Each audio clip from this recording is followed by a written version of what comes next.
Okay, yeah, because even StreamYard also told me about they're going to cut us off if we don't start soon. So we are live. Okay, yeah, because even StreamYard also told me about that.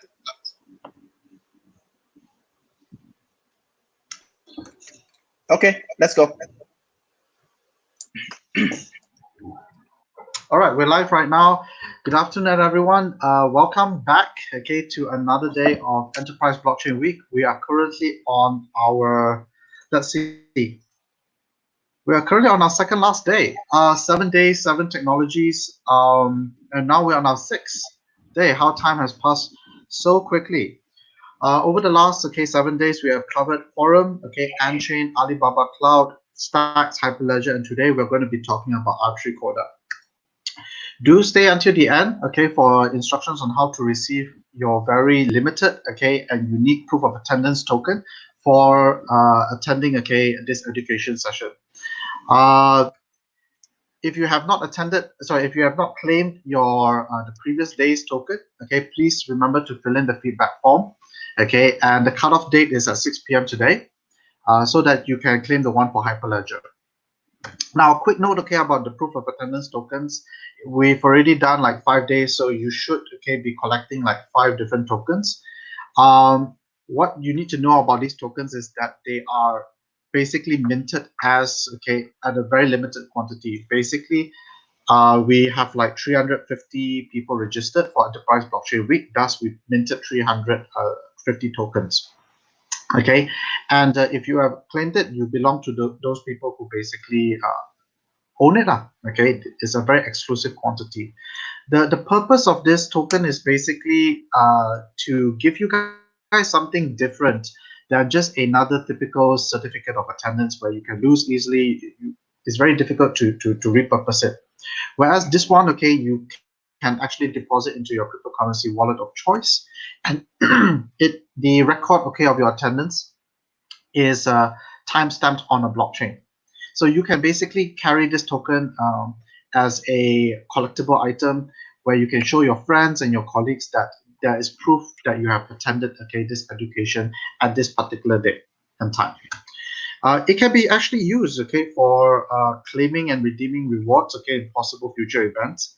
Say for example, when attending ETH Denver, when I attend ETH Denver or DEF CON, which is an annual event, people who have attended DEF CON before use this as a proof that they have visited DEF CON previous years, and thus that they can organize different kinds of special gifts and rewards to reward those people who have been in the ecosystem for a long time. So like today, Anchain, you've covered Anchain, Quorum, Stacks, Hyperledger, etc. Who knows? We'll be sharing these with all the partners that have brought together Enterprise Blockchain Week. If you hold this, maybe they might have something special for you in the future as well, for continuing to learn about their protocols. And last but not least, although it is transferable, please don't, because when you transfer out, it's also visible on the blockchain. So people would question, why is this person transferring out a proof of attendance token? So it's not good for your reputation, so don't do it. It's a game theoretic thing. So although technically you can, just don't, because it's on the blockchain, and it's on the Ethereum blockchain, which is open public ledger. All right, so quick, I think you guys, most of you know this, but for those who are joining us for the first time today on Enterprise Blockchain Week, Enterprise Blockchain Week is brought to you by 5 different partners. The first one, is the main star, is Blocklime. They are the reason why Enterprise Blockchain Week brought together all the partners to basically bring you this education. It's so special because normally this kind of specialized knowledge on enterprise blockchain protocols is something that will cost you a lot of money, to learn in a very short amount of time. But Blockline basically put this all together. So clap hand, all right, yay, Blockline. The second partner that we got in with us is Technology Entrepreneurship for Penangites. This is a community group, up in the north, run by our friend Kariku. He's supporting us, by there's a lot of initiatives that he does to support tech startup entrepreneurs up in Penang and in northern side of Malaysia. We also have a partner, iTrain, who offers a variety of different kind of training programs, professional, technical, hard skills, soft skills, who are supporting us this one. And we're also supported by Access Blockchain Association of Malaysia, probably the association that is responsible for creating the blockchain industry that we have in our country right now. And last but not least, you have yours truly. My name is Jason. I'm from Bitcoin Malaysia. I'll be your host, and moderator for the remaining 2 days, of the Enterprise Blockchain Week.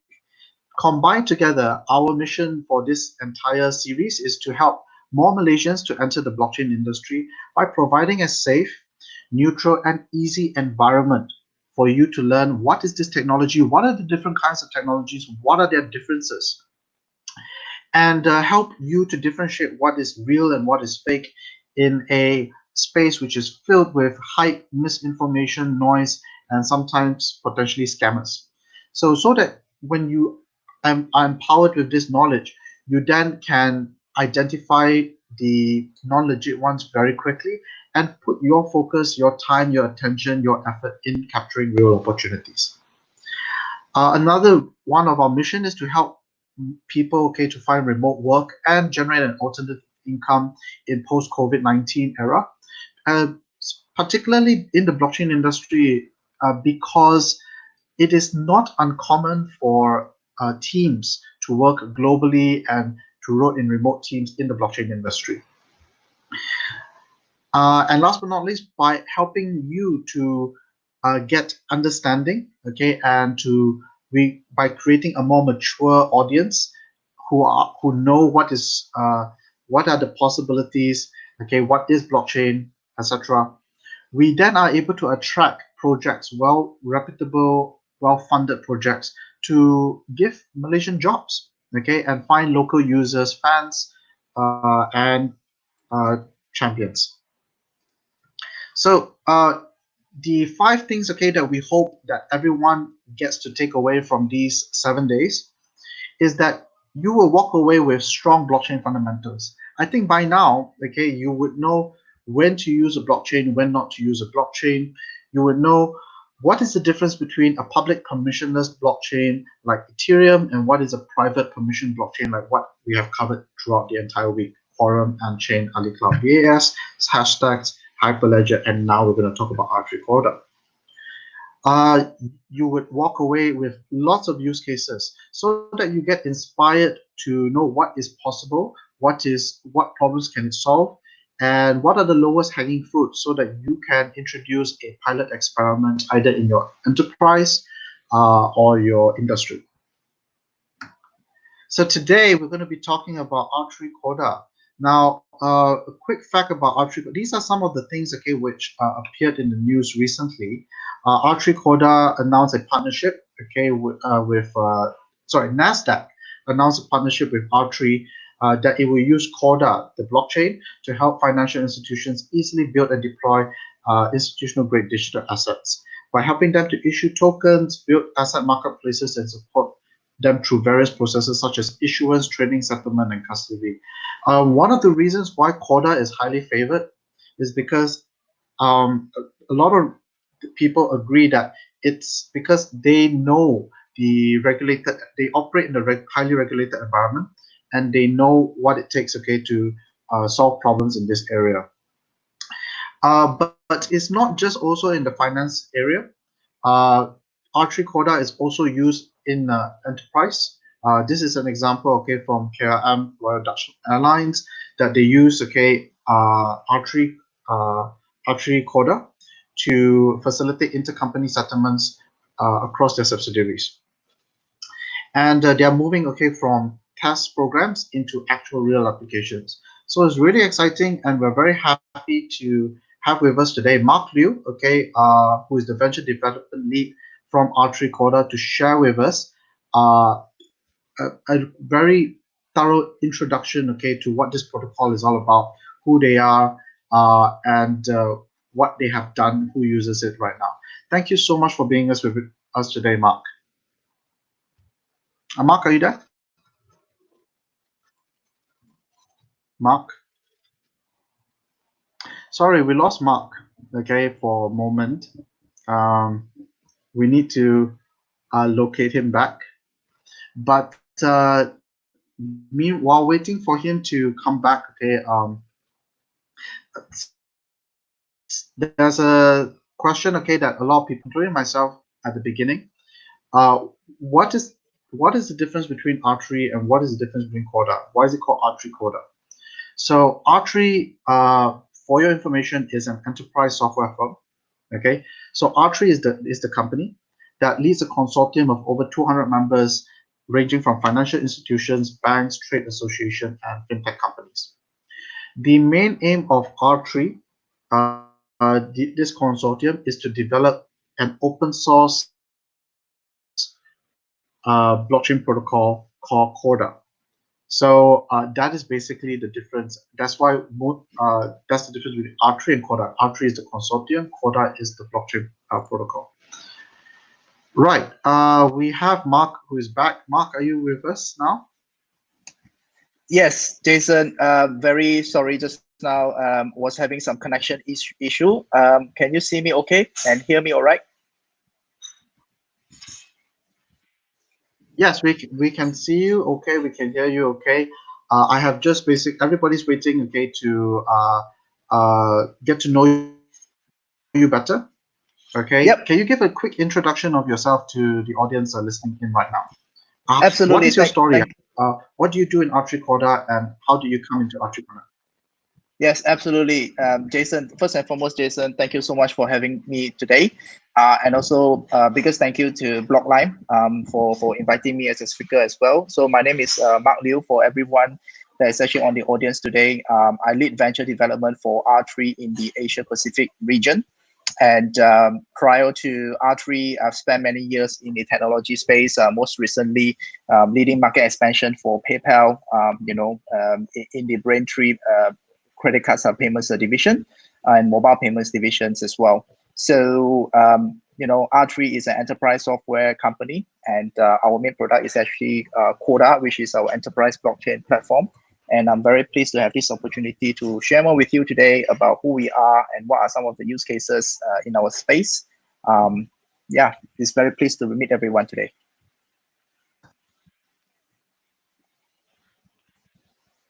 Okay, what's that? Are your slides ready? Yes. Hang on a second. There we go.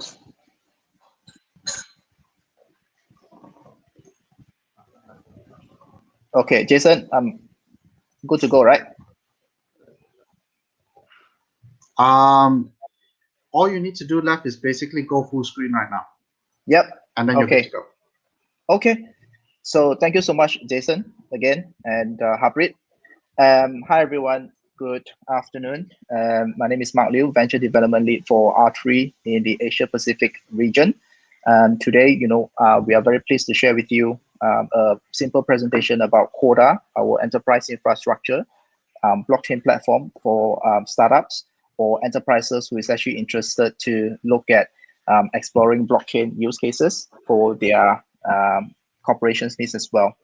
So before I go into use cases as well as Corda, I thought it makes sense for me to actually go through our timeline in terms of the history of R3. How do we actually come about, and what was the nature of or vision of our company as well as the mission of the company. So R3 as a company was formed slightly more than 5 years ago, originally out of New York as a consultancy kind of model. Originally, during the height of Bitcoin, every banks were trying to actually research about the technology and trying to come up with different projects on the technology.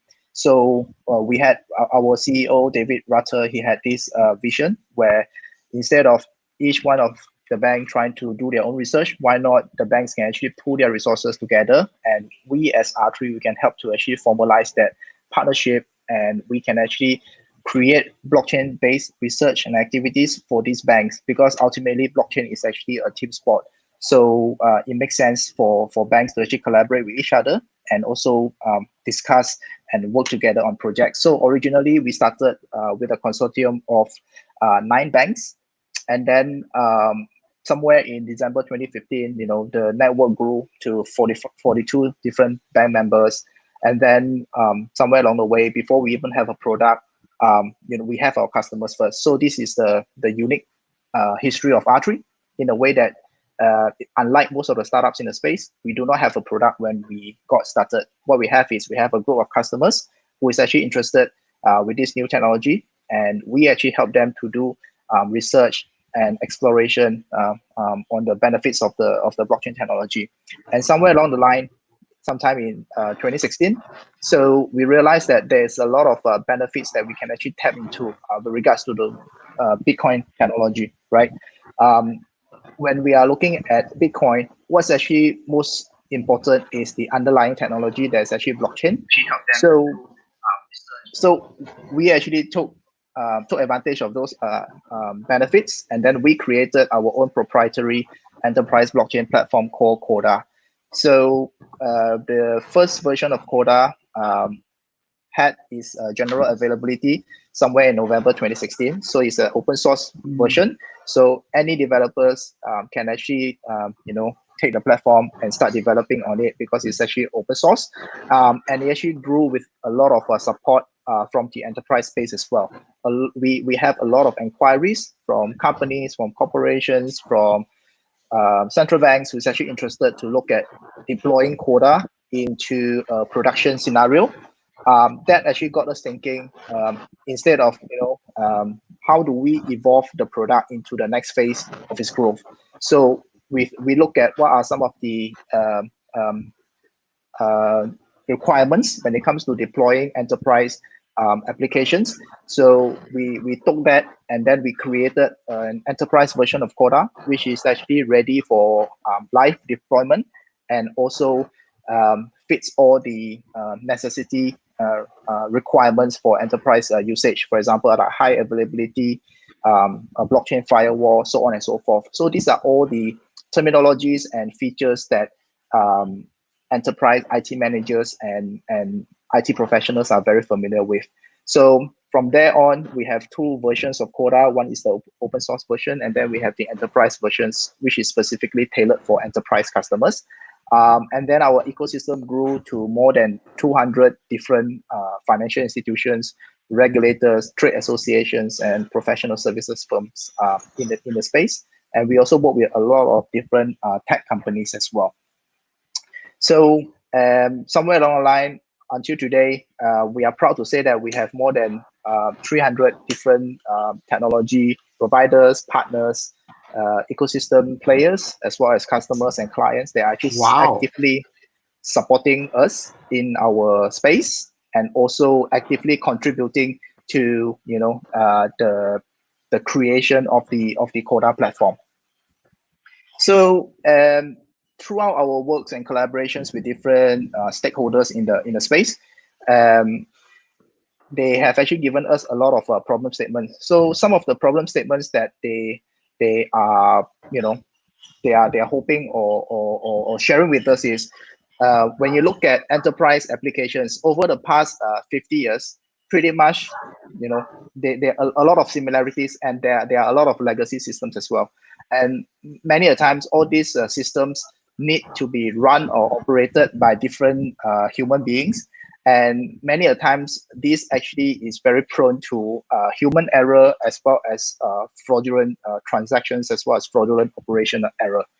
And this actually led to a lot of inefficiency when it comes to, different parties and different intermediaries are needed for validation. Because as globalization takes place, companies, enterprises, financial institutions, they are not only interacting with their own counterparty locally, but they are interacting with a lot of global counterparties from different parts of the world. So that actually create another complex layer of, I would say, mess.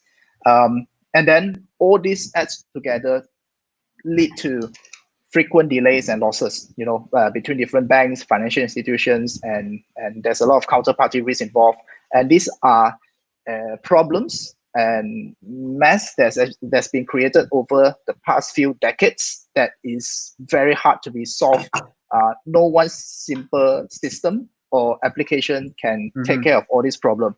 So what we need is a total reset for the enterprise space. We need an underlying infrastructure layer that can come in to provide that common ground for different parties that don't know each other, but have a commonality in terms of operating enterprise applications. So our goal has always been using Corda as the common infrastructure layer that is able to integrate with different applications in the enterprise space and help companies, financial institutions, as well as banks to improve their core business processes as well as their activities. So Corda was developed in collaboration with the industry. So this is just a snapshot of who are the banks and companies and enterprises that are currently operating in the R3 space. Crazy. Yeah, or is in fact a customer of R3. So some of these banks, they are not only acting as a customer, but they are also an investor. They are also a partner, in terms of delivering or coming up with different projects that is actually addressing different needs within their departments. Because if you look at a bank, right, a large conglomerate, global bank, we are talking about different departments, different business units, and all these different business units, many a times they have very different applications that sometimes are only applicable for their own business unit. And many a times, all these different applications, they don't talk to each other, right? And can you imagine, even within the bank themselves, all these different applications, they are already not talking to each other. And with globalization happening, all these different applications, they need to have that ability to interact with, global counterparties, whether it's actually their colleague from another branch in another country or maybe another banks. So all these complications adds up to a lot of pain and a lot of losses within, between the banks and the corporations. So which is why all our partner banks and financial institutions, they are using Corda as an opportunity to fix the problem. So maybe we're in Malaysia, Singapore, something closer to home. Temasek is actually one of our investors, very early day investors, and then we also work very well with banks like HSBC, ING, BNP Paribas, Citibank, Standard Chartered over the past few years as well. So maybe if I can just pause there to see if there's any questions from you or the audience before I go on. Yeah. So you mentioned that Corda is used by people who basically don't want to talk to each other. Can you elaborate a little bit on that? What are the problems on that? Sure, Jason. Thanks. I wouldn't say they don't want to talk to each other, but most of the times all this stems from the space where the parties may not know each other, right? So I can actually give you an example. So in the trade finance space, for example, a usual trade process is actually very complicated, right? You have the buyer, you have the seller, and you have two different countries involved. And then between the buyer and seller, you have two sets of business stakeholders as well. And between, you have the buyer bank, and then you have the seller bank, right? So these are all very complicated processes that unfortunately, currently, they don't have a common language where all these different applications can interact with each other. So many a times, coming back with the trade scenario, many a times, all these so-called enterprise applications still need to be supported by a lot of manual processes. And in this case, that includes a lot of different paperwork, a lot of different manual process, a lot of different manual approval. So it adds up to the time, it adds up to the cost, it adds up to the human error probability that can actually compound during that process, right?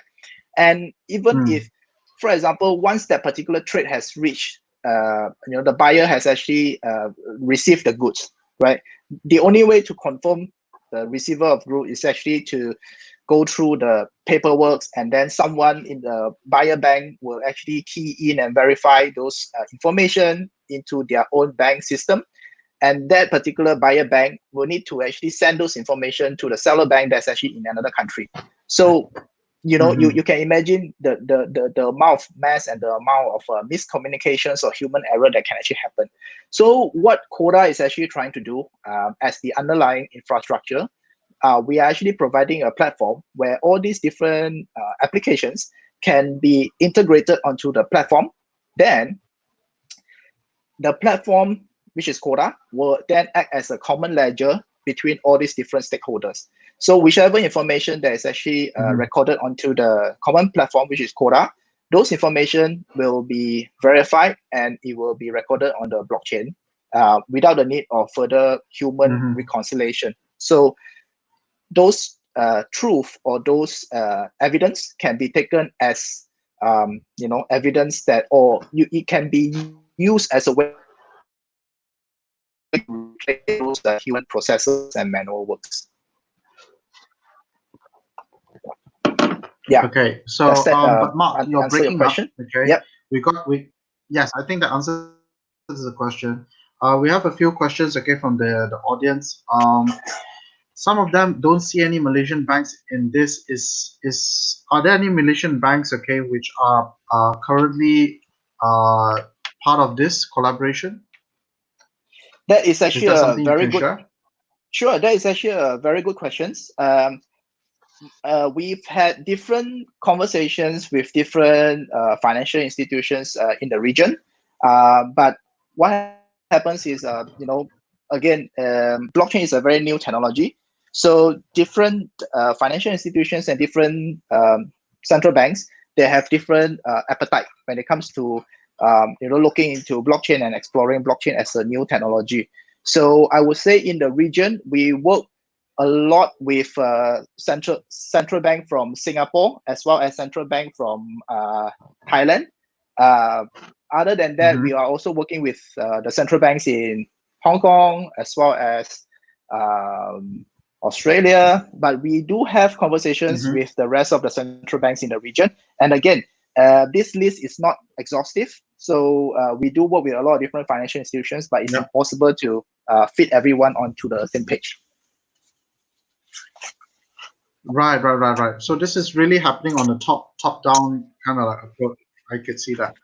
So yes. In terms of like, and from what I understand, okay, is that, so you were saying, okay, that there's a lot of problem statements, okay, there's a lot of problem statements. It's depending on what problem statements these individual financial institutions have, and thus, okay, then Corda can be applied. Then they can choose, okay, how they want to actually come in and to use Corda to solve those problems. Am I correct? And this is what you're going to share with us today.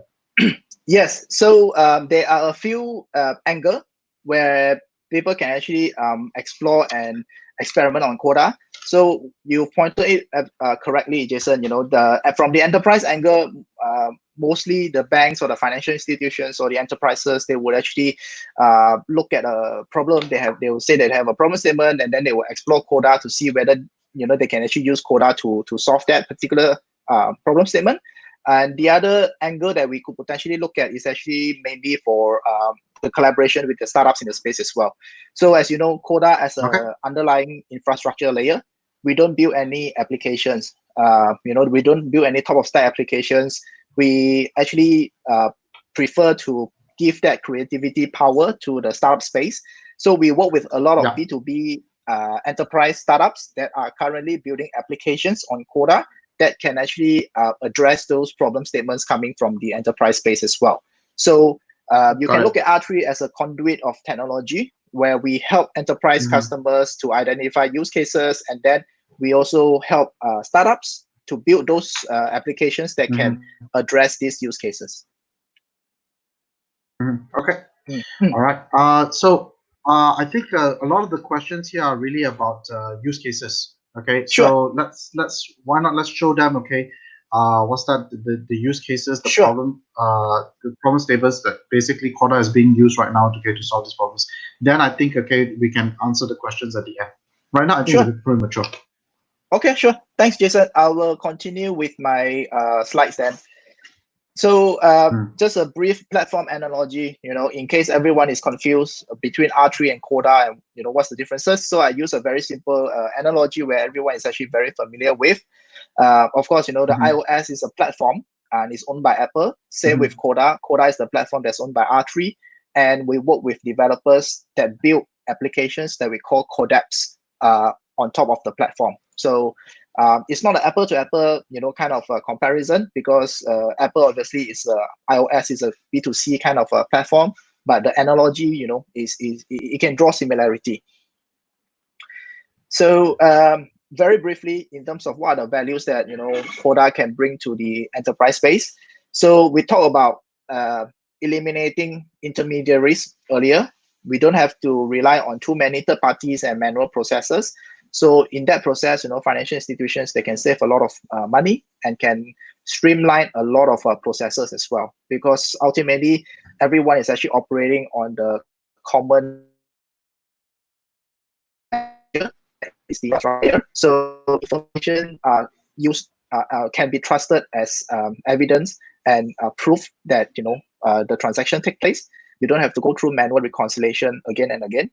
And also the complexity get to be reduced, because you no longer have to create extra layers of verifications or reconciliation. You can go straight to the point from A to B when it comes to completing certain transactions. So that helps the banks and the financial institutions to make a lot of improved decision-making process as well. When it comes to legacy workflow, because a lot of companies, they are bogged down by a lot of different types of enterprise applications that they have acquired over the years. So that adds up to a lot of confusion when it comes to streamlining the integration from the IT perspective. So Corda actually plays a big role in terms of helping the banks and financial institutions to give them the freedom to redesign their legacy workflow by bringing some of these applications onto the Corda platform, right? And we are actually seeing a lot of inquiries, in fact, coming through during this time when work from home is actually the trend going forward. A lot of financial institutions and banks, they are taking this opportunity to streamline a lot of their legacy systems and processes, to move a lot of their core operational settings or environment to the cloud. And blockchain becomes a straightforward kind of in between to do that. We can actually integrate or help banks and help financial institutions integrate their existing applications onto the blockchain platform, and we work very well with any type of cloud environment. So that is actually one angle that enterprises are exploring at this moment. Okay, so that is a brief introduction of R3 as well as Corda. I think right now we can actually move into some of the use cases, as well as what we call the power of connected markets. Because Corda is actually created as the underlying infrastructure layer with the vision of actually connecting different business networks and business use cases. So within these different business networks, companies, banks, financial institutions, startups, they can interoperate with each other. And Corda is the network that's actually powering all of them. Before we go into use cases, I thought I'd share some of the trends that we're actually seeing in the space. We do realize that over the past 2 to 3 years, the trend in B2B enterprise applications are in fact increasing. A lot of startups and a lot of VCs are heavily investing in this space, simply because a lot of companies, they realize that there are enough or sufficient technology at this stage where they can revamp.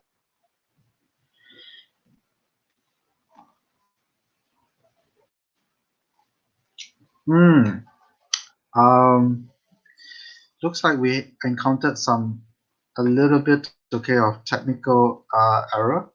We just lost Marc. Okay, let me see whether I can answer any of the questions below while we wait for Marc to reconnect. I think Marc is experiencing some internet connection issues, which should not be the case. Singapore's internet connection should be quite good. Huh? Harpreet, what do you think? I think it might be the internet, or it might be the like the Chrome. Sometimes the Chrome will, like when you start streaming out, it will just crash the Flash player on it. I think that might be an issue. So the Chrome will crash, and you just have to restart everything again.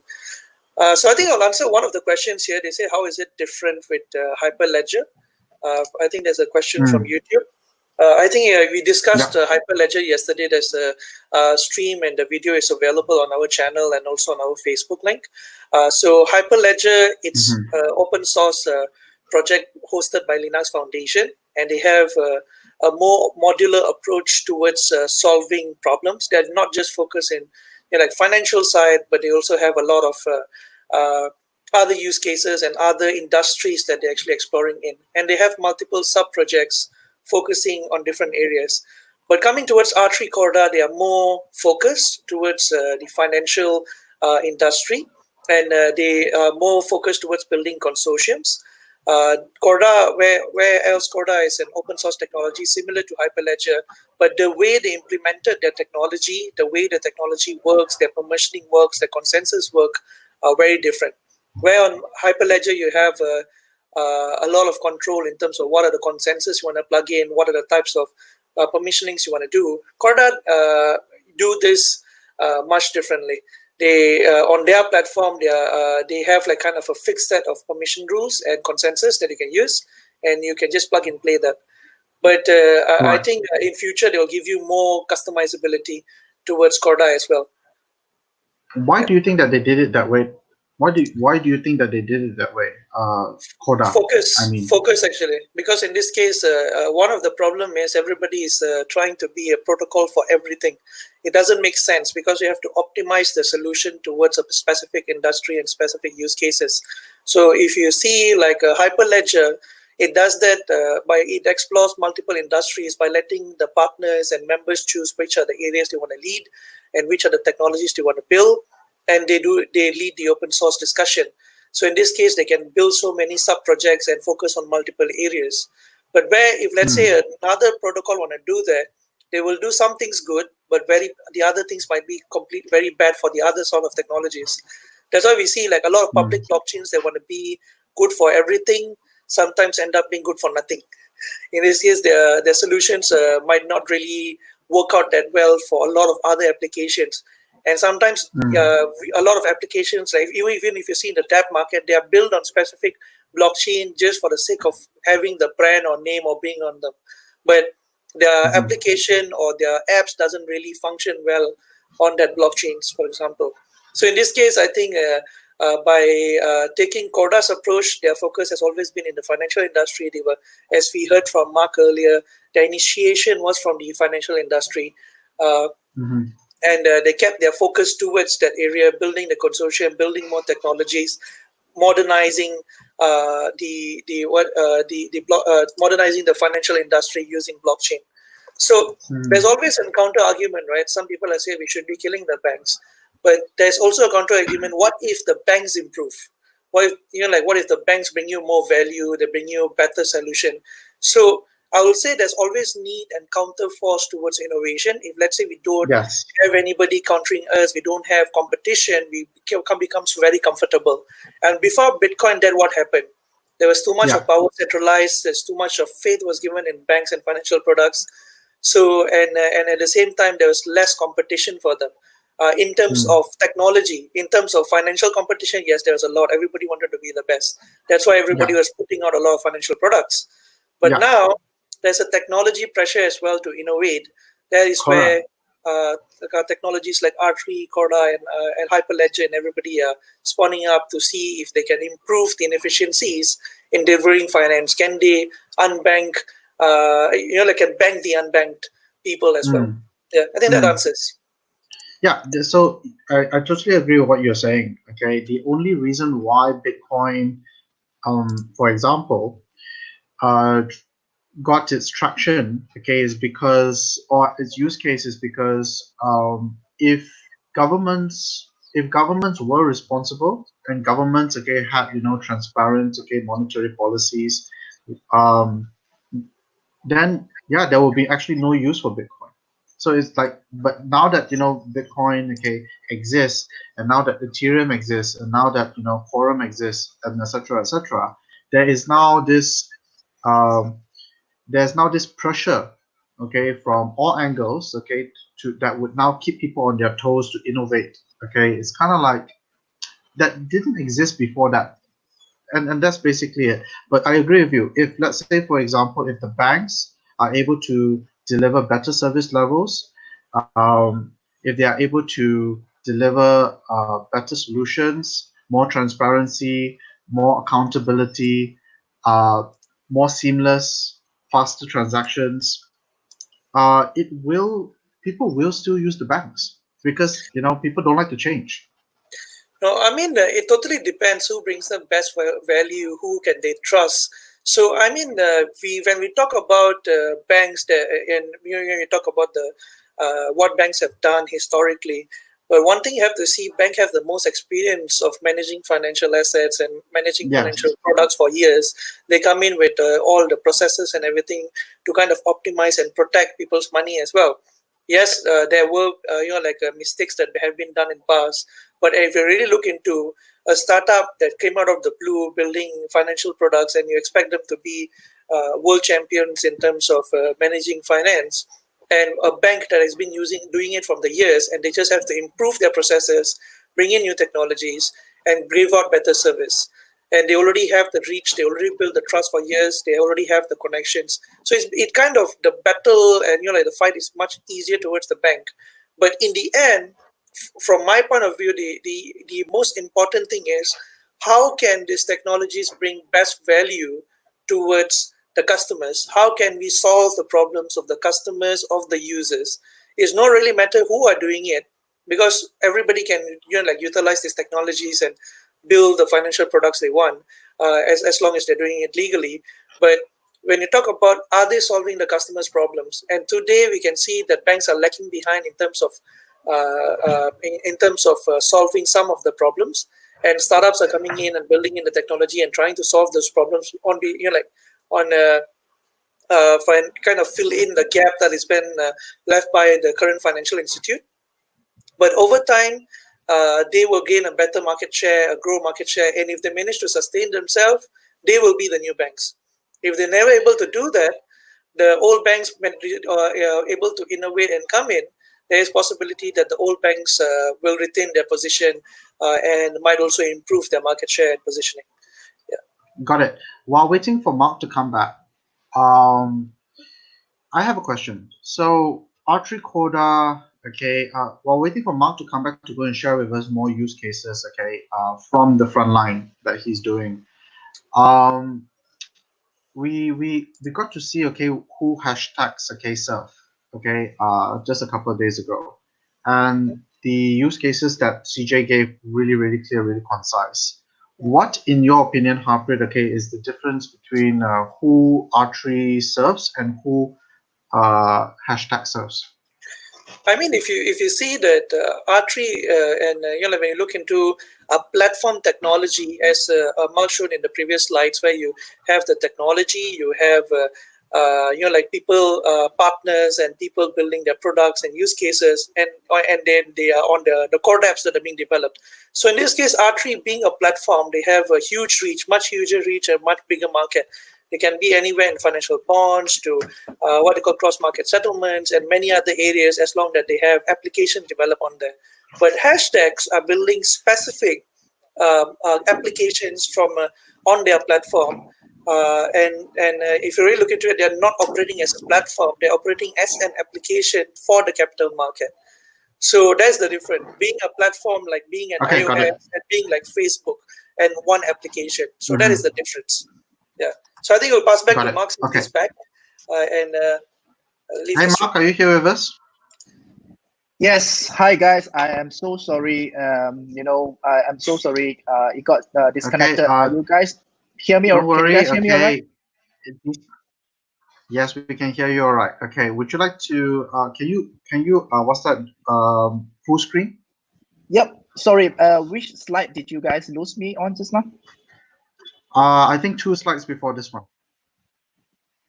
This one? I don't think we saw this one yet.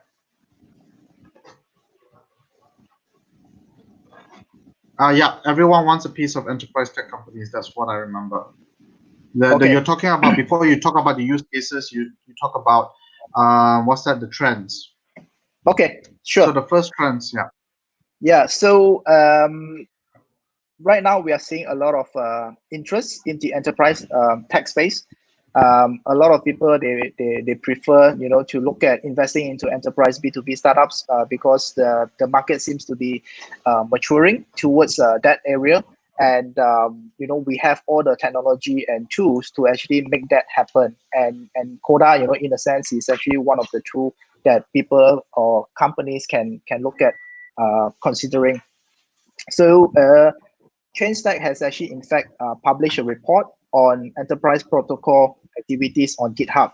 So Corda has been found that to have the most total activity per protocol, as well as the most total pushes per protocol. So this is actually quite an interesting report, that is actually based on the assessment on the GitHub data. So feel free to check it out, if you have time.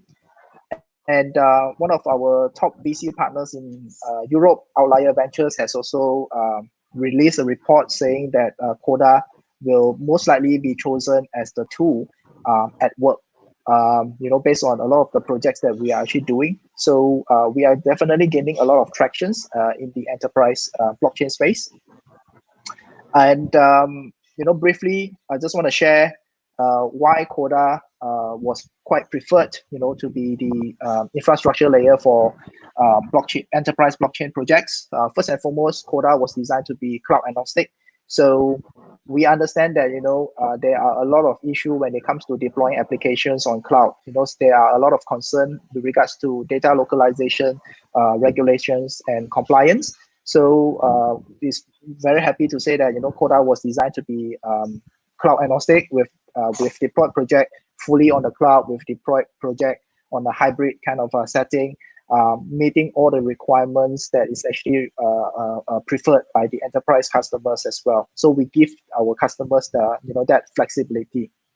And second of all as well, Corda is actually based on Java. So pretty much the most adopted programming language is in the world. So anyone who wants to develop on Corda, they can actually build on Corda easily.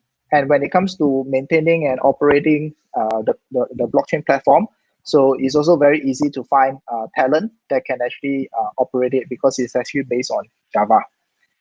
So I also want to draw the audience attention to one of the latest reports that was recently published by Forbes. So the Institute of Electrical and Electronics Engineers, they have actually published an assessment where they look at 4 different blockchain platforms and how they measure up against the security standards and requirements set by the US federal government. So they have actually found that Corda has in fact met all the security requirements of the US federal government when it comes to IT platform and infrastructure. This is a very important milestone because a lot of the IT managers in the federal government, they are following this guideline. So, and this has actually given us a lot of confidence as well as endorsement when it comes to providing next generation, technology in the enterprise space while meeting all the requirements needed by the government. So, Jason, you mentioned earlier about use cases. I'd like to share with you one of the top use case that we've been, working on in the region. It's called Internon Lion Rock. Originally started with Bank of Thailand, Project Internon. It's actually a central bank digital currency project where Thai baht is actually tokenized into tokens, and commercial banks can actually transact with each other easily. So that actually cut down a lot of manual processes and heavy load on Bank of Thailand's infrastructure, and allows the commercial banks to deal with each other more easily and in a faster pace as well. And this project has actually taken on a bigger form, where right now we are operating on a cross-border basis with Hong Kong Monetary Authority also in the picture. So this is actually quite I would say a landmark project for us in the region. Okay, moving on, I'd like to share with you some of the examples of the tools that we're actually building for startups or for enterprises, in the space. So if you look at the top left corner, where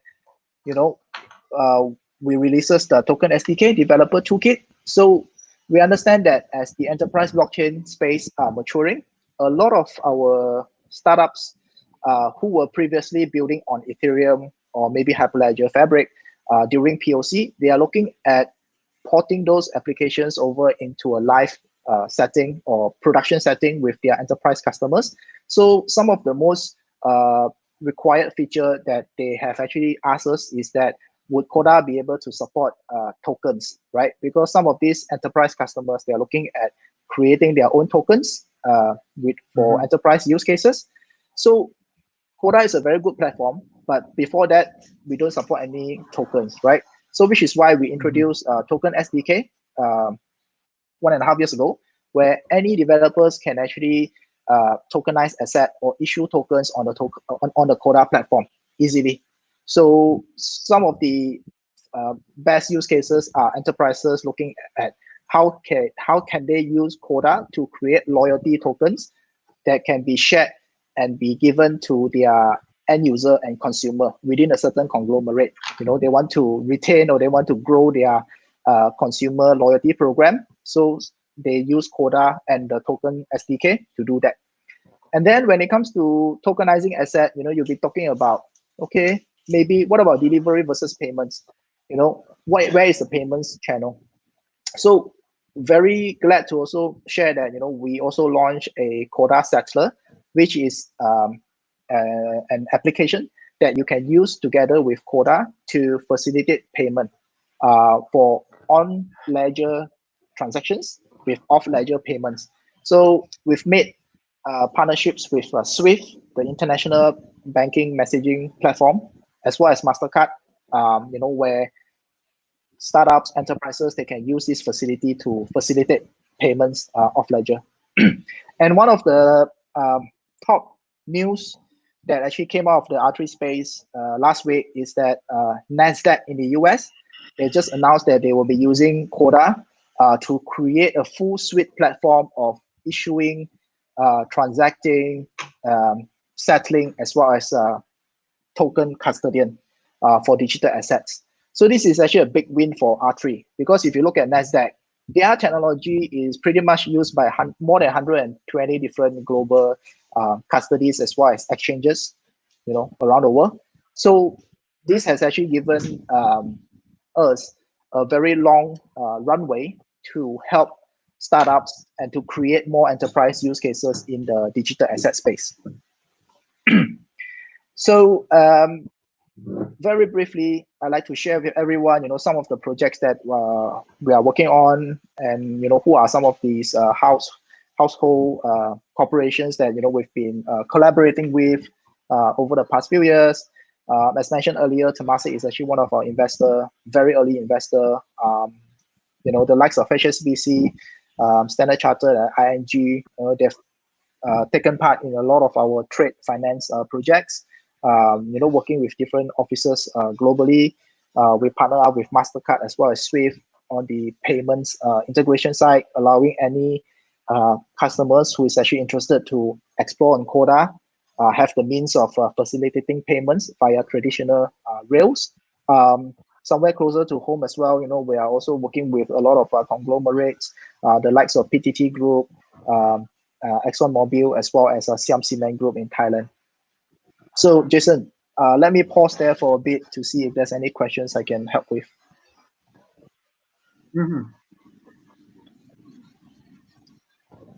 Let's see. There are questions, okay, about Well, there's one question. Okay, are there any banks in Africa using Corda? I think this one is a very specific question. Just a quick, short one. Are there any banks? Do you know? You mean Africa? Did I hear Africa? Yeah, any participating banks who are running any kind of pilot? We do have In Africa, do conversations you know?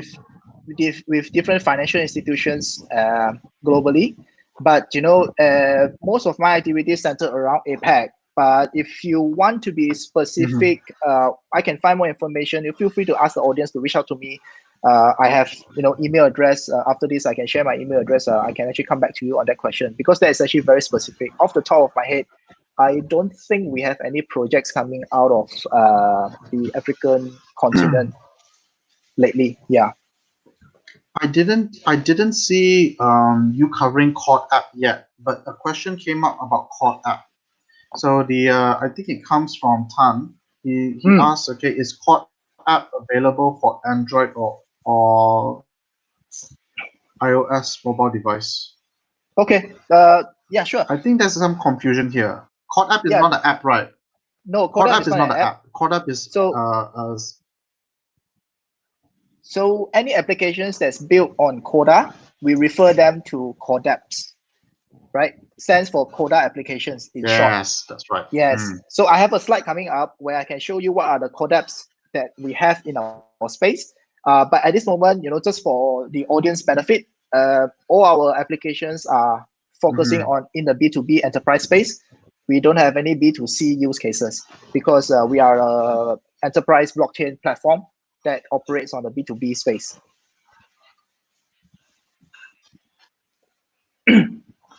Okay, shall I move on? Okay. Yeah.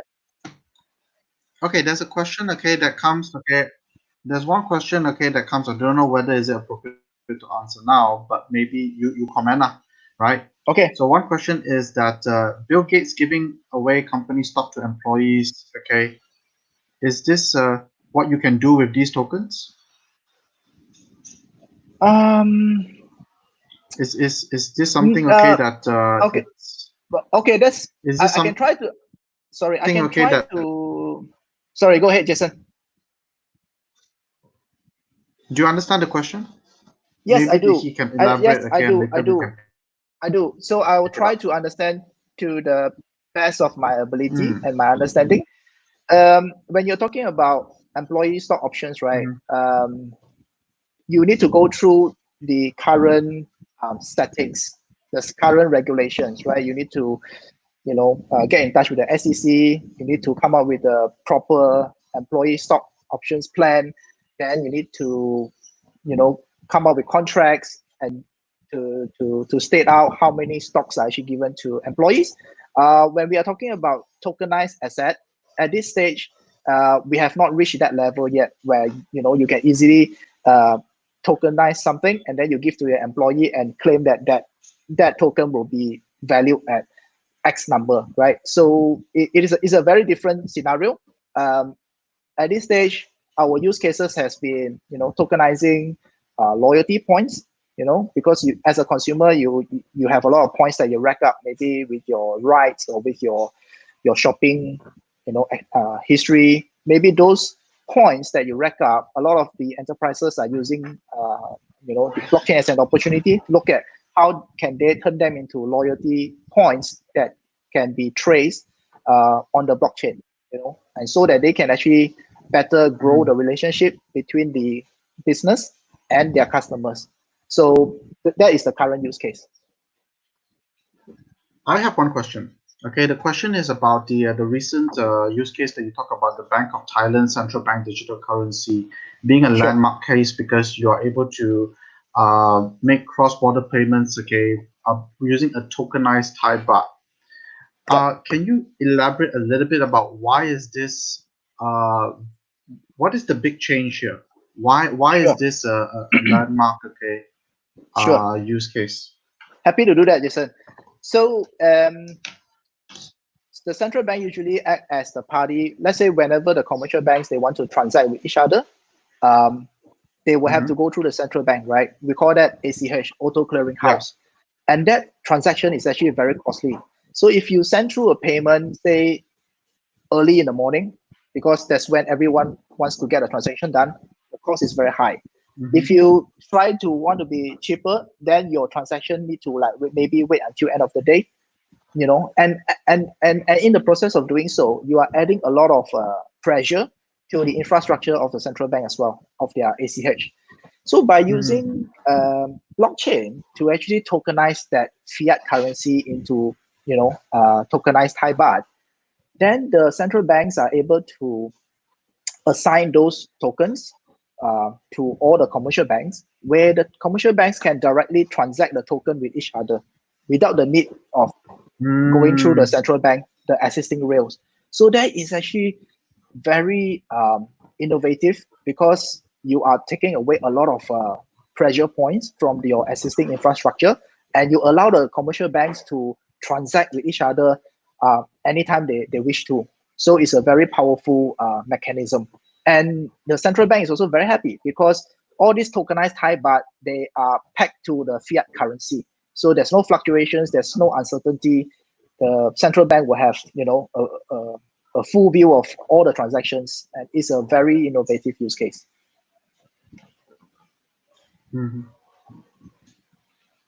Okay. Shall I? Okay. All right, let's continue. All right. Sure. So one of the audience just now mentioned, you know, about Corda apps. So any applications that's actually built on Corda, they are referred to as Corda apps. So you know, we have a lot of Corda apps that's actually running currently. Different applications built for different enterprise purposes in our space. And all these different applications, you know, of course, they are interacting and interoperating with each other on the Corda network as well. So we have a few verticals that's actually very mature. You know, they are in the supply chain area, trade finance area, as well as insurance and some KYC space as well. So the applications that is actually built on Corda are expanding, you know, day by day. And we have, you know, on another hand, we have a lot of enterprise customers who is actually constantly coming to, you know, to us to find out what are the latest use cases or latest applications, you know, that can they can potentially explore and consume that's actually running on Corda. So okay, so we've gone through use cases. Maybe I take some moment to share with the audience, you know, in case anyone is actually interested to look at building application on Corda, what are some of the support and services we can actually help them with. Okay. So from the venture development program, our initiative has always been about supporting early stage startups. So if you are a startup that's been previously exploring on POCs, and you know, you've been having a lot of positive conversations with your clients, and then you think that, you know, you have a potential of deploying this application in a production setting, feel free to reach out to us. You know, we'll be more than happy to bring you into our ecosystem and share with you some of the support and services that we provide for you via the venture development program. Because our ecosystem is pretty large right now. We have more than 350 of different technology partners, different consulting partners, different financial institutions and customers that are constantly looking for enterprise applications to consume, to help with their business processes. So if you have an application that you think can solve enterprise pain points, we'll be more than happy to hear from you as well. And also, we provide a lot of content to support the startups in terms of mentorship opportunity with industry experts, and also potential tools and content. You know, we've been creating a lot of online webinar series where we can share with the startups, and they can actually learn from all these different experts as well.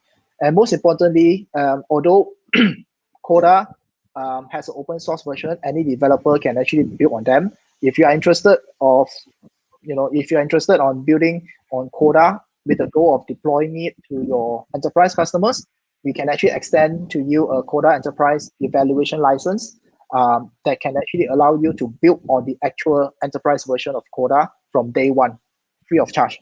So you can do all your testing, you can do all your showcasing, you can do all your demo to your enterprise customers on the real actual platform.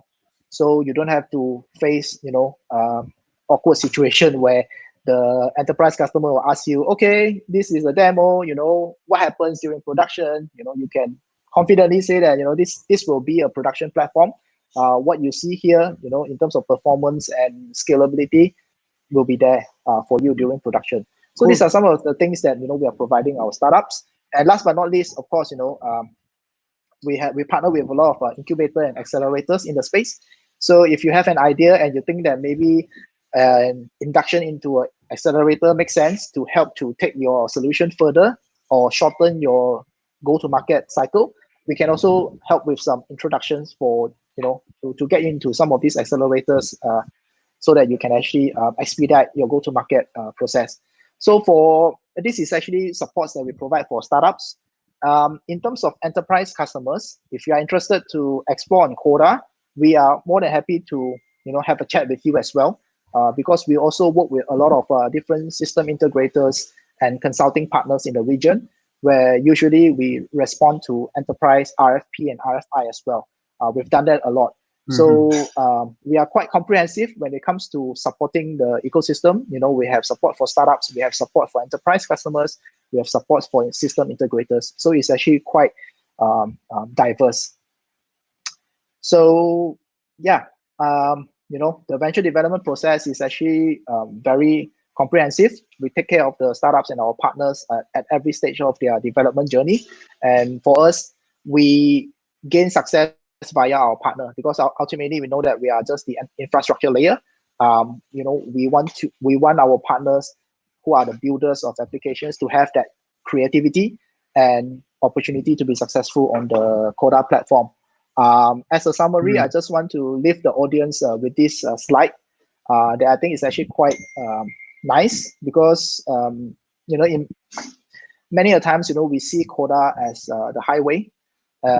Pretty much what we've been doing over the past 5 years is we've been laying down the groundworks in terms of coming up with the connection, coming up with the tools, coming up with all the necessary ingredient for anyone who wants to build applications in the enterprise space to be successful, tapping onto the Corda technology. Okay. Wow. Okay. Very good. I think we have a lot to cover. I've actually come up with some takeaways. Thank you so much for the sharing. I've come up with some takeaways. Let's try to go. I'm going to try to go through it together. Okay. Sure. On Corda is called for steps. Right. Okay. Let's see, and then we take questions. Okay, from the crowd. All right. Sure. Let's see. Here we go. Let me put up my screen. Okay, because I think there's going to be a lot of questions coming from this audience. But first and foremost, let me share my screen.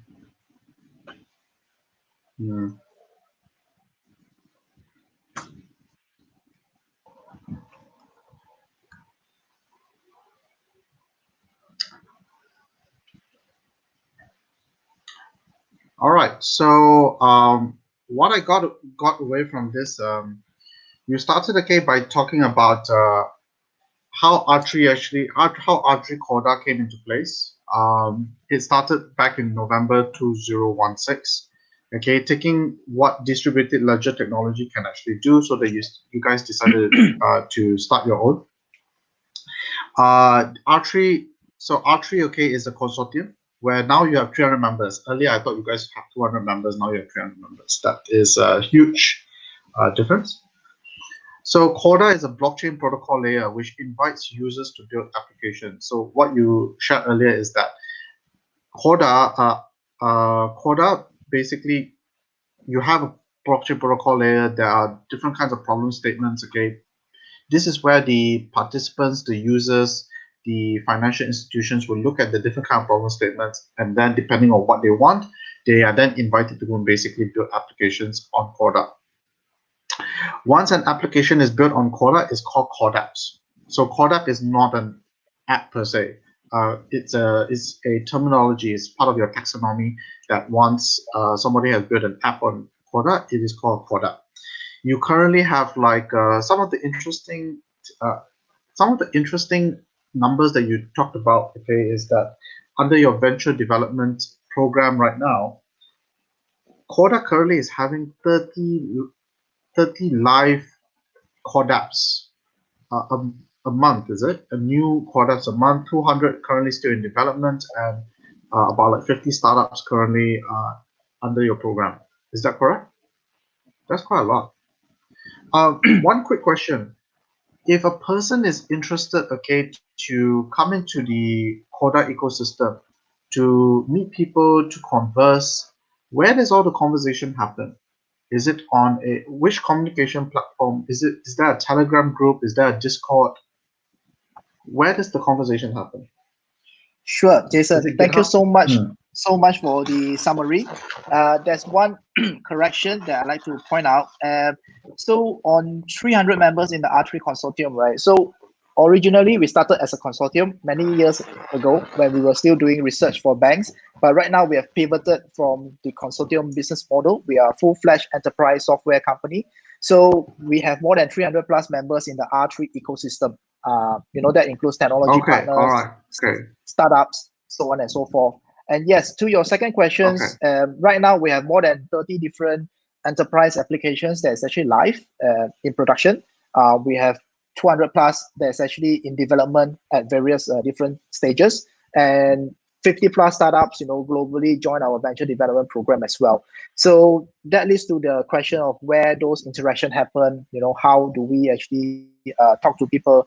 So we have a lot of different ways where startups or enterprise, customers can interact with us. We have a founders Slack channel where CEOs of startups and founders actually join our Slack channel to interact with us. We also have a developer relationship Slack channel, specifically helping startups who's actually interested to build on Corda. We also run a lot of office hours, whether it's actually for founders as well as for developers as well. So it's a very diverse and comprehensive venture development program that we have actually put in place. Okay.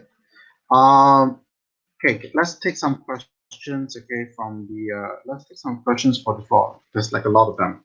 Okay. Kang Eugene asks, how does Ripple compare to Corda?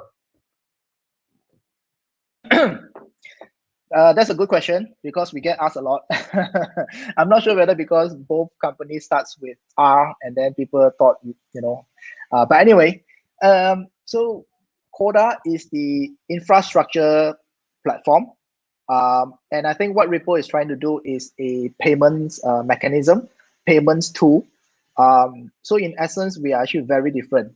One is actually operating on the payment side of things, whereas R3 Corda, we are the infrastructure platform that supports applications of diverse background, whether it's trade finance application, payments applications, or supply chain application. So it's a very different business model and product. Okay. Another question earlier on: Are these banks using Corda Settler with Ripple as bridge asset? Again, it's another Ripple question. Are banks using Corda Settler with Ripple as bridge asset for cross-border payments and on-demand liquidity? That's a good question. Yes, that's a good question.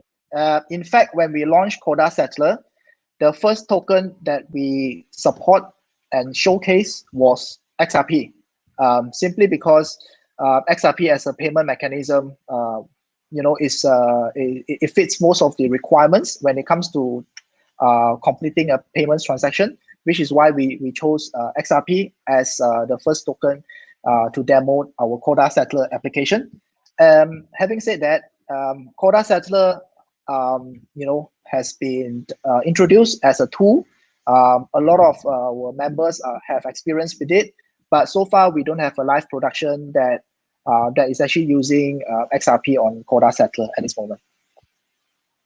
Okay. That is a question about gas. Do you need gas for Corda transactions, like how Ethereum needs gas? No. The short answer is no. Reason being, Corda is a platform that's built without any proof of stake or proof of work. transactions are verifiable instantly with all the parties involved on a need-to-know basis. So it is a private enterprise permission blockchain. So it's very different from Ethereum. We don't need gas to go through transactions or just to verify a transaction. In fact, it's good that you bring this up. A lot of our use cases where startups actually pivoted to Corda, one of the main reasons was, it was just getting too expensive, for every single transactions. Because if you are deploying your application beyond POC in live production setting, first and foremost, your enterprise customer will be wondering, what is this gas? How much is it going to cost? Where is the fixed cost? Enterprise customers want to know they want to know a fixed answer. They don't want to be estimating, especially their costs. So there's also one reason why Corda is favored in the enterprise space. Okay, there's another question from the floor. How much is the enterprise version of Corda? How much is it to run the enterprise version of Corda? So because Corda, blockchain setups are actually very different. It's very bespoke in the sense that we need to look at how many parties are involved in certain transactions or certain setups. Are you looking at an internal use case? Are you looking at an external use case where you have different banks and different counterparties involved? And then also we need to look at what are the number of transactions involved, right? So there are a lot of different mechanisms that we need to go through before we can actually let you know what is the cost. And also there's a lot of ancillaries, for example, professional services, deployment support. So these are all costs that we need to have a chat with the client before we can actually quote them. After all, Corda is a B2B product. It is not as easy as like buying something in the B2C space. But having said that, we do have special package that we can offer to startups who wants to build on Corda and deploy into enterprise space. So, my advice, if I can share with the audience, is if anyone is interested to look at either our startup package or they want to find out more about how much is the costing for enterprise deployment on Corda, feel free to reach out to me via email. I will leave my email address on the chat box, and we can actually help you with that. There's a couple of things, okay, that I'd love to follow up with you after this call as well, which is people are asking for the slides, okay, that's one. And the second thing is also the Slack channel for the founders, okay, so that they can come in. There is one question about which cloud platform supports Corda currently? Because you mentioned that this one of the advantage of Corda is that it is cloud agnostic. Correct. So we've done projects across some of the most famous cloud platform, AWS, Azure, Oracle. We've had some discussions around cloud from China, but I don't think we have a current live project yet. But pretty much we are cloud agnostic, and pretty much especially with this movement WFH happening, a lot of things are actually moving into the cloud space, and we do have a lot of inbound inquiries from different cloud providers to talk to us as well. So I would say watch this space. Conversations are definitely ongoing, but if you look at the most common cloud platform, the likes of AWS, Google Cloud, Azure, pretty much no problem. Okay, can you elaborate a little bit more about what this NASDAQ use case, what to expect from this NASDAQ use case, new partnership? What are the kind of benefits that can be derived from that? So the NASDAQ use case pretty much is about NASDAQ. They are looking at using Corda as the underlying platform for the full suite, to build a full suite platform for their digital asset business. So NASDAQ is actually not the first company to do so. The Swiss exchange has actually chosen Corda as well last year to build out a full suite end-to-end digital asset exchange. So what will happen is that potentially digital asset can be issued on the platform, can be traded on the platform, settled on the platform, as well as put into custodian within a singular platform, all running on Corda. On a high level, that is the description. Yeah. Now you mentioned, right? Okay. So I have two questions. Okay, this is from me. The first one is kind of like a selfish question now. So one of the things, okay, that I'm always like very interested in is to buy US stocks, okay, that can just go into my, how do I say, my cryptocurrency wallet. Just like, how, it's like just basically send to this address and then done. It's as seamless as that. Will we see that, okay, in the next 5 years, do you think? Yeah, I think that's actually a very interesting picture that you have vision, that you have in your vision. I think most people would like that as well, because it makes the process so much easier and simpler, right? You know why? But sorry? Because you know why? Because for me, right, Yep. my first time buying US stocks was like something 10 years ago, right? And I was much younger then. I was very green, and I went to CIMB bank, created myself the trading account, and I read some books. Peter Lynch and stuff like that. It says buy what you like, and then I decided to take at that time 1,000 ringgit. At 1,000 ringgit, okay, and I decided to use that 1,000 ringgit to buy 5 different US stocks that I like, not realizing the fees in between, okay, cost me about 200 ringgit, okay, so I was already 20% down already, okay, when I did that. But but with if buying something like US stocks can be as seamless and accessible, okay, like basically buying just a digital token, right? That to me is like something very interesting to me. Will we see that in 5 years? Well, What do you I think? hope we will. To be honest, I really like that situation, right? Because ultimately we are looking at how do we streamline the process, how do we make things easier. We are talking about accessibility here, right? But whether it will happen or not, it depends on a lot of factors. Because if you look at the whole process of you buying that US stock, right, there are a lot of different stakeholders and different parties involved. So how this scene will develop will actually depend very much on the appetite of these different stakeholders as well. Whether they are happy to come into this blockchain revolution. If they are, then it's a great scenario because we have all the tools ready and we have already built out a platform for this to happen.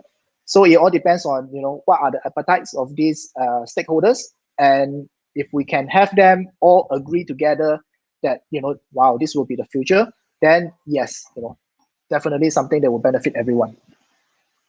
Jocelyn Chang asks, what is the progress of Singapore's Project Ubin pilot? Is R3 involved? So we've been working with Mars for many years. In fact, we were one of the very first that got involved with Mars in Ubin right from the very first day. We are still in discussion with Mars, and what we like about Ubin is that it is a project where different year they are looking at analyzing and assessing different use cases with different protocol and different blockchains. So we were involved in a few of them where they test out the use cases and assessment. And I think that we are still in constant communication with Mars. Whenever they need us, we are ready to help them to support the use cases, to test out the angle that they are looking for. So yeah, we are still working with them, but we are also working. Can you give a quick to those who don't know what Project Ubin is? Can you give a quick one to the beginners? Sure. So Project Ubin was a project that was pioneered by MAS, Monetary Authority of Singapore. It's a central bank digital currency project where they are looking to use different blockchain protocols to assess and to study different use cases when it comes to digital currencies. Okay. All right. Let's see. Any more questions? Okay, from the floor. There's one question. Do you have any question, Harpreet, for Mark? One of the users, okay, is asking, okay, about digital asset and security token. Are all digital asset security tokens? What is your opinion on this? Yeah. Mark? Yeah, Mark. Sorry, is that the question One for question, Harpreet okay, or for me? yeah, for you. Sorry, I was waiting for Harpreet to come on, and then another question came in. Digital asset, okay, are all digital asset security tokens in your opinion? No. So I would say security token is a subset of digital asset. So digital asset can come in many different forms and figures. It depends on how do you want to actually quantify it. But STO is one of them, a subset of digital asset. Okay, Harpreet. Jason, by the way, Mark have a hard stop at 4:30 because he has another commitment after this. So I think maybe I can take up the questions, the remaining questions over there and answer Finish them. it. Yeah. Finish already. Just basically asking you whether do you have a question for Mark. If not, okay, yeah. then we like to say thank you to Mark so much, okay, for spending your afternoon with us, okay, to introduce, okay. Oh, I have one more question, just one more question. So this is for those people, okay, who are looking for opportunities and to build careers in this.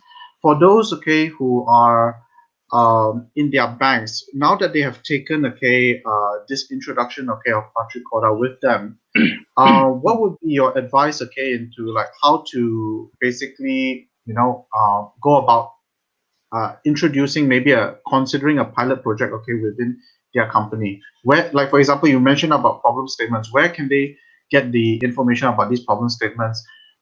Reflect, okay, in their departments, reflect in their things, and see whether they can actually, put forward some kind of experiment. That's a very good question. Yeah, thanks to whoever that asked that. So we have a lot of resources that we have actually indexed them on our website in terms of use cases and angle and problem statement and all that. Feel free to go to our website and look through those resources. Alternatively, you can also reach out to us, or you can reach out to me directly. We can actually guide you along in terms of identifying the problem statement, because we've done that so many times. We've done that with so many different banks and financial institutions. And the best thing is, our business model is hyper collaborative. So if you have existing, say, system integrator that's working with you, if you have existing cloud provider, we can work with all these different stakeholders to look at your business problem and identify the problem statement and help you to frame up a potential blockchain strategy or roadmap. Okay, with that, okay, I'd like to just say thank you so much, okay, Mark, okay, for being with us today. I hope that you had fun. I certainly had fun. All right. For today, that's the end of today. Tomorrow, come back, okay, for the last day, okay, of Enterprise Blockchain Week. We'll be talking about Hedera Hashgraph, and I'm so excited because not only do we have the head of Japan and Korea, we also have the former president, okay, of Hedera Hashgraph, who's going to give us an introduction to Hedera Hashgraph tomorrow. So come back, okay, tomorrow 3 to 5 p.m. It is the last day. On Friday, okay, there's also another event, okay, from 11 a.m. to 12:30. This one is by Blockchain Village of Medini, right? They are a ecosystem player. They're bringing together 5 different, okay, industry leaders to talk about blockchain and its role, okay, post COVID-19 era. So this one is going to be talking a lot about what is the current state right now. We're going to talk about remote work. We're going to talk about international collaboration. We're going to talk about a whole few others, okay, things. Do catch that, okay, 11 a.m. to 12:30 p.m.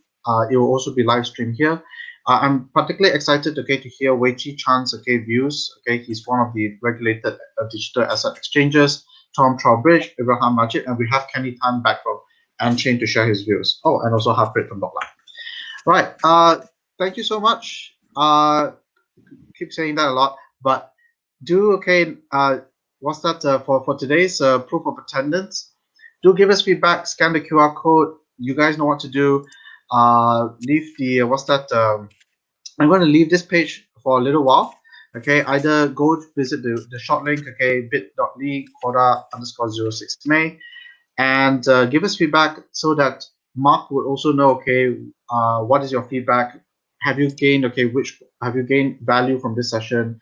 What do you like about it? What can be improved? What would you like to listen to it more, so that we can always improve?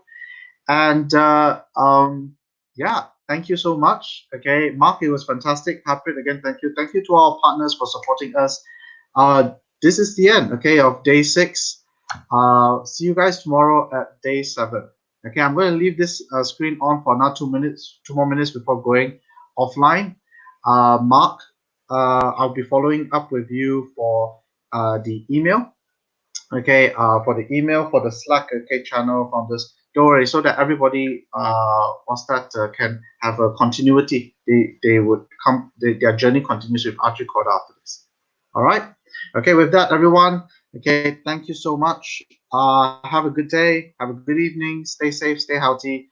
Bye for now. I'm ending the broadcast right now.